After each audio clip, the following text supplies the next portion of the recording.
Erebos, Heliod, Theros.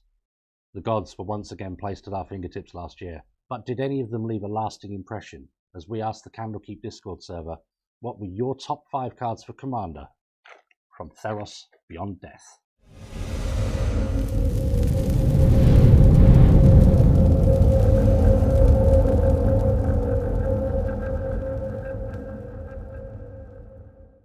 So as always at the beginning of these videos, I like to start with an honourable mention, and this week that will be going to Idyllic Tutor. Idyllic Tutor costs 2 and a white and acts at sorcery speed, and it allows you to search your library for an enchantment, reveal it, and put that card into your hand. Tutors, especially in Commander with such a large deck, are highly important in affording your deck a lot more consistency and a lot higher win rates. And so without any further ado, let's look at the top 5 cards for Commander from Theros Beyond Death as chosen by the Candlekeep Discord. And it's a tie at 5th place, which means we had to go to extra time in the Candlekeep Discord. There were 2 cards in the running, Dryad of the Elysian Grove and Shadowspear, but only one could come out on top. So in 5th place, Shadowspear. Shadowspear was voted into the number 5 spot because its colourless nature means that it fits in more decks.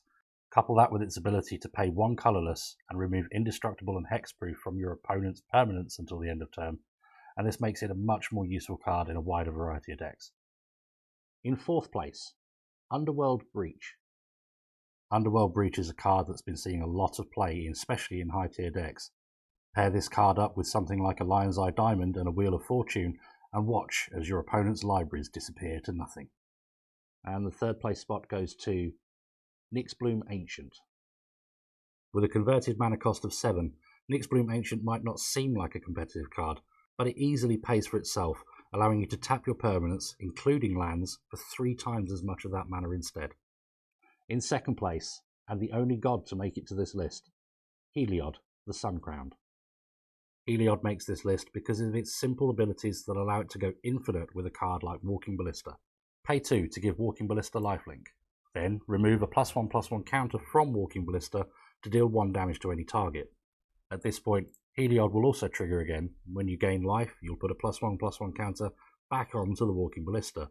Repeat this as necessary until you're the last one left standing. And the 1st place card, as voted for by the Candlekeep Ramsey Discord server, and it's no surprise really, but it's Thassa's Oracle. Thassa's Oracle, paired up with cards like Demonic Consultation, has been dominating the Commander meta for some time now. If Thassa's Oracle resolves, her Enter the Battlefield trigger will go onto the stack. This means you can look at the top X cards of your library, where X is your devotion to blue. Put one of them on top of your library and the rest on the bottom in any order.